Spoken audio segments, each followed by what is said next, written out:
Fenway Park opened its doors on April 20th of 1912. And throughout time ever since, the ballpark has continued to grow in that exact same plot of land, as well as the surrounding neighborhood has grown through the development of Fenway Park over the years. Now, it was many decades later, but in 1999, plans were announced for a new Fenway to be built across the street from where we're standing right now. This ballpark was considered obsolete. It was time to knock it down, move on, build something larger, as you've seen happen across the country over the past several years. And the city even provided the real estate for the new ballparks to be built. But it was local fans and local neighborhood groups that all joined together in support of Fenway, and they successfully did away with any plans to knock down this local landmark. 2001 came along, our ownership at the time sold the team to the current ownership group, who invested over $285 million to preserve and renovate Fenway Park. All done without any public funding or tax dollars. The ownership is completely private today. And the renovations that have been performed in the past decade have ensured Fenway Park's survival for future generations. And the hope is that the Red Sox will continue to call Fenway Park home for another 30, maybe even 50 plus years of baseball. And we welcome each and every one of you to Fenway Park, a living museum and home of the Boston Red Sox. Please follow Abby and enjoy the rest of the tour today. Here is the finish. Wraps his foot round it. His body's facing the other way. He wraps his foot round. He gets a standing foot off. They're going to get his hip out of the way. Come on up, everybody. Right up this way to the grandstand. We'll get started in just a minute.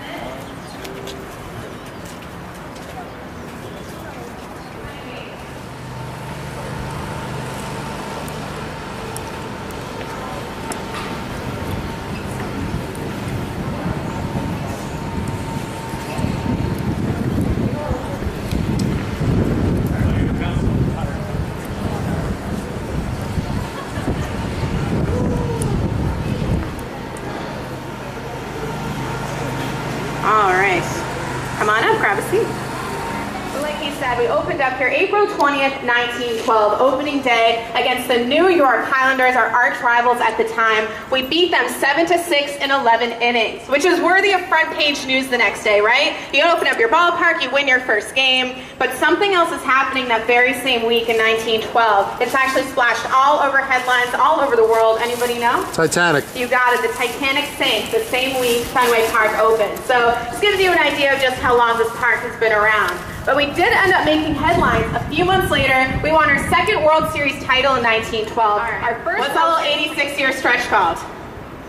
I know it's a sensitive subject. Okay, the curse, exactly. The curse of the Bambino. So the Bambino, George Herman Ruth, better known as Babe Ruth, he gets a lot of the flack here in Boston, right? Because he plays for Boston and then he leaves us like a traitor for New York, and then he curses the city, and that's why we can't win a World Series for 86 years. But that's not really the whole story. We don't blame Babe Ruth here. We blame our owner at the time, Harry Frazee. First of all, Babe Ruth, he comes up to Boston in 1914. He's a dominant left-handed pitcher. He helps us win 3 World Series titles. How can you hate a guy like that? Our owner, Harry Frazee, in 1919, he likes baseball, but he has another passion in life. He really loves Broadway musicals. So he has a show sitting on his desk. He has no money to finance it. What's the man to do? He's going to sell his players to finance his new show. First guy to go is Babe Ruth for $100,000 to the New York Yankees. But that's not where the story ends. So the loss of Babe Ruth is definitely damaging for any team, but that's not what does the Red Sox in. Harry Frazee goes on to sell 15 other of our star players that very same year. Those 15 guys sold for a lump total of $25,000. Remember Babe Ruth? One guy sold for $100,000. So 16 guys leave town, 125 grand comes back, none of it goes to Fenway Park or the Red Sox. Don't be ridiculous. It all goes into his new musical, No, No, Nanette. By show of hands, how many of you have seen No, No, Nanette live on stage? Look around. I rest my case. It was a total flop. Box office disaster. The money is gone. The team is left in shambles. And so the Red Sox go on to become one of the worst teams in baseball history for the decade of the 20s. For that 10-year span, 8 out of 10 years, they finished in dead last place in the league. The only other 2 years they didn't finish in last place, they finished in second to last place. They had over 100 losses in 1927, 28, and 29. But that wasn't even the worst of it. There's fires here all over Fenway Park. The park is falling apart. The worst fire happened in May of 1926. Happened right behind me in all these red seats on the third base side. Fan comes to the park, lights up a cigar, puts it out on his seat, which was basically a long wooden bench. The entire section burns down after the game. Fortunately, no one is hurt in the incident, but unfortunately for the Red Sox, no one buys tickets to see the worst team in baseball. We have no money to fix those seats. Our owner at the time, Robert Quinn, has to reach into his own pocket, buys a rope. He ropes off that whole burned out section, and he leaves the charred remains behind for the next 7 seasons. Picture you come to Fenway Park and there's no seats behind me, just a bunch of burned out splintered wood, but on the bright side, the third baseman and left fielder are allowed to jump over the rope into the burned out seats to catch fly baseballs. It's a silver lining. We don't have a lot of foul territory to work with, so I guess it kind of made sense. But our luck did begin to change because in 1933, a new owner comes to town. His name is Thomas Austin Yockey. Tom Yockey, he's 29. He's already a millionaire many times over, but he's a hardworking guy. He made his money the old-fashioned way. He inherited every single penny from his parents. So his 30th birthday is right around the corner. He wants to get himself something nice. Why not Fenway Park and the Red Sox, right? Not too shabby. He buys the park and the team for a record $1.2 million. A lot of money back then, especially for the Depression era. But what's even more impressive is how much he transforms Fenway Park upon his arrival. So this park was built in 1912, but today it resembles a little bit more of a 1934 Fenway Park.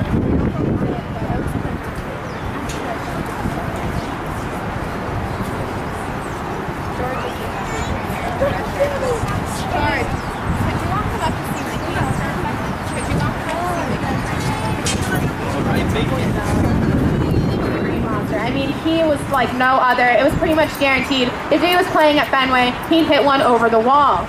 So a reporter asked him one point, "Joe, how are you able to hit so many home runs over the Green Monster at Fenway Park?" And he said, "It's because I'm inspired by that sign." I'm like, "What are you talking about? The sicko sign? What's so inspirational about that?" It says it doesn't say sicko. It says see it go. Nice corny joke for you, but it's true. All right, guys, so we're going to move on now. We're going to head over to the Red Sox Hall of Fame, straight down this hallway. As we make our way down there, though, you're going to see every single Sports Illustrated cover that's ever been graced by a member of the Red Sox. Okay, so this is our Red Sox Hall of Fame. Really not associated with the big Hall of Fame in Cooperstown, just our own little popularity contest. The rules are you had to serve the organization in some capacity for at least 3 seasons and you can be voted in. So you'll notice it's not just players in there. There's owners, managers, coaches, commentators, anything like that. 3 years here. You also have to be 3 years removed from the organization in order to be eligible. So some recognizable faces you'll probably see in there, Babe Ruth, Ted Williams, some less recognizable faces, Jean Yockey, that was Tom Yockey's wife. She actually owned the team from 1976 until she passed away in 1992. She's actually the only female in the Red Sox Hall of Fame until my plaque goes in there, of course. Now I wanted to show you some stuff in this stairwell, so feel free to kind of move in closer if you want to see it. The first thing is right here at the base of the stairs. Feel free to scoot up, or if you want to come up the stairs, that helps too. You notice, large photography would say something like, "It's a beautiful day here in Baltimore." They are right here at Fenway Park. They have no idea, so fun little secret for you. But like I said, this is the written press box, and if you look at this tabletop in front of you, you'll see there's a bunch of empty nameplates. It's all assigned seating in here. First row, you are the most important, most senior people in the room. You are members of the Baseball Writers Association of America. You get a say as far as who wins all the big awards at the end of every season, who makes it into the Hall of Fame, and you are dealt the almighty power of deciding whether these windows stay open or closed. Doesn't seem like much, but this is baseball-proof glass. As soon as you open up one of these windows, you are no longer baseball-proof. So if a baseball makes it up here, we have an EMT on call up here if you open the window, just in case an eager beaver reporter either, jams a finger, breaks their nose, or worse, loses their laptop over the edge. We be on hand to handle every kind of crisis. Now over here in the second row is more local media and any spillover, the Baseball Writers Association. Third row is generally visiting team, out-of-town media. That fourth row, all the way in the back. Can you guys even see what's happening down in the field back there? It's so high up. There's an overhang, partially obstructed view. They actually have TVs up there so they can see what's happening on the field in case anything's obstructed. That's for any New York media that somehow makes it past We do our best. I'm just kidding, of course, but that seems a little counterintuitive, right? Why would we put media that's supposed to be covering the game in a spot that they can barely see what's going on? It's because going into the 2007 season, we were actually expecting a massive influx of media members attending every single game. Does anybody know why? Daisuke. You got it, Daisuke. Daisuke Matsuzaka, also Hideki Okajima, two big Japanese pitchers for us here. And anytime they pitched, 150 additional media members were requesting credentials to the game. Just to give you an idea, this is the largest press box in Major League Baseball. We can accommodate 100 reporters in here. 150 more, not so much. So we decided to expand the press box by one row, and we also built an auxiliary press area behind this one.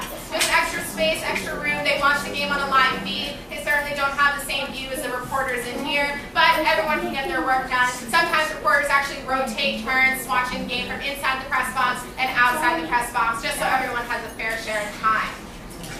All right. Any questions? Anything at all?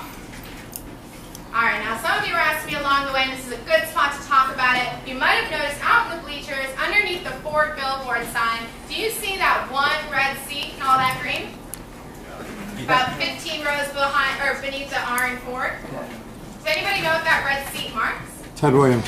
Ted Williams. Anybody else? Longest home run, you got it. It marks the longest home run ever hit here at Fenway Park by the late, great Ted Williams. He did so on June 9th, 1946. That seat is 502 feet away from home plate. Longest home run ever, and it was hit in 1946. No man has hit a longer home run here at Fenway since. Pretty baffling, right? You'd think besides the guys today, they would be jacking home runs out there every other day. But I'd like to give you a point of perspective to illustrate, in fact, how difficult that is to do. Number one, in 1999, we had the All-Star game here at Fenway Park. What do we have generally the day before the All-Star game? Home run derby. Those guys are trying to hit home runs. As many as they can, as far as they can. Nobody even got close to that chair. The closest anybody got was a few rows beyond the bullpen, and that was it. But to be fair, for point perspective number two, you do have to be a power lefty. I mean, it's pretty deep right field. So we always defer to our power lefty, David Ortiz. He comes to this park every year, opening day. He looks out at that seat, and he goes, they moved that seat back, right? No way somebody hit it that far. So he's in disbelief, we're in disbelief. Maybe if another home run gets hit that's farther than that, we'll put in a purple seat. I don't know, but that's a record that's been standing for quite some time. We've had a lot of fun trying to break it. What year was that? That was 1946. Any other questions?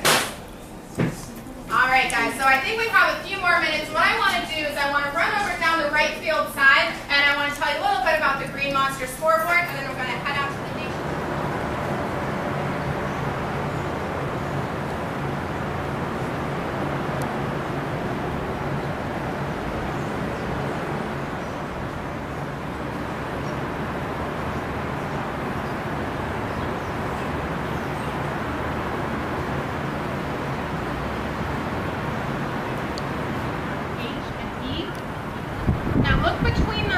Do you see little black dashes?